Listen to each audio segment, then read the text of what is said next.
Doraemon के पास तो ढेर सारे लोगों को ढूंढने वाले गैजेट्स थे, फिर भी उसने 10 साल तक उस निर्जन द्वीप पर नोबिता को क्यों नहीं ढूंढा। लाखों नेटिजन्स इसे सबसे रहस्यमयी और डरावना सीजन कहते हैं। बात ये थी कि नोबिता फिर से देर तक बाहर खेलकर घर लौटा और मम्मी पापा ने उसे कई घंटों तक डांट पिलाई। कमरे में पहुंचकर नोबिता गुस्से से भड़क उठा और उसने घर छोड़ने का फैसला कर लिया। डोरेमोन ने फटाफट अपने जादुई हाथ से उसे वापस खींच लिया, लेकिन नोबिता ने ठान लिया था। उसने किताबों की अलमारी से एक डिब्बा निकाला और डोरेमोन की तरफ उछाल दिया। किसे पता था कि उसमें एक बड़ा चूहा था जिसने डोरेमोन को डर के मारे बेहोश कर दिया। नोबिता ने जाते जाते उसकी जेब से कुछ गैजेट्स चुरा लिए और एक ऐसे रास्ते पर निकल पड़ा जो कभी वापसी का नहीं था। इस जल्दबाजी के फैसले ने उसे 10 साल तक कीमत चुकाने पर मजबूर कर दिया। पूरी रात उड़ने के बाद नोबिता आखिरकार एक सुनसान द्वीप पर पहुंचा। घर छोड़ने के बाद उसे बाहर की हवा इतनी ताज़ा लगी। उत्साह में उसने द्वीप के चारों तरफ कई चक्कर लगाए, लेकिन जल्द ही नई मुसीबत आ खड़ी हुई। नोबिता खाना लाना तो भूल ही गया था। पेड़ पर नारियल देखकर उसकी भूख और बढ़ गई।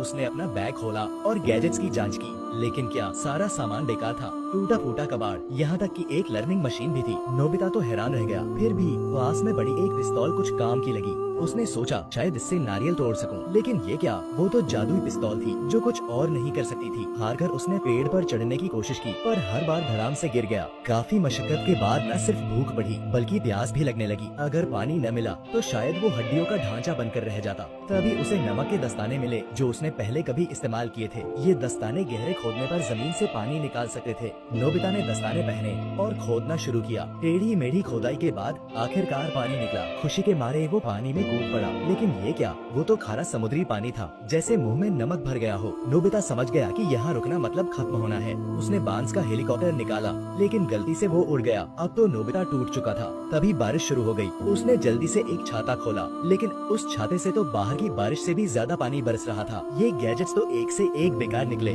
आखिरकार नोबिता ने एक गड्ढा खोदकर बारिश से बचाव किया, लेकिन पहली ही रात वो लगभग मरते मरते बचा। रात की आंधी तूफान में नारियल का पेड़ उखड़कर गिर गया। उसने जैसे तैसे नारियल खाया और पहली बार पेट भरा। फिर वो समुद्र किनारे पहुंचा। उसे यकीन था कि डोरेमोन उसे लेने आएगा। अभी तो बस इस द्वीप पर जिंदा रहना था। उसने उस छाते की बारिश का इस्तेमाल करके ढेर सारा पीने का पानी इकट्ठा किया। फिर द्वीप पर सामान जुटाकर एक छोटा सा कमरा बनाया। उसने एक नारियल पर डोरेमोन का चेहरा उकेरा और बोला, तुम्हारे साथ के साथ मैं अकेला नहीं हूँ। दिन बीते गए, एक हफ्ता हो गया, लेकिन डोरेमोन का कोई अता पता नहीं। नोबिता का जोश ठंडा पड़ने लगा। गुस्से में उसने वो नारियल समुद्र में फेंक दिया। तभी दूर से एक जहाज दिखा। वो दौड़ता हुआ किनारे पर पहुंचा, चिल्लाया, लेकिन उसकी आवाज इतनी दूर तक नहीं पहुंची। उसने एक लकड़ी का तख्ता पकड़ा। ये आखिरी मौका था। वो जहाज की तरफ तैरने लगा, लेकिन एक बड़ी लहर ने उसे उलट दिया। नोबिता को तैरना नहीं आता था और उसे लगा था कि अब सब खत्म। तभी उसका हाथ उस नारियल पर पड़ा। आखिरकार वो किनारे पर पहुंच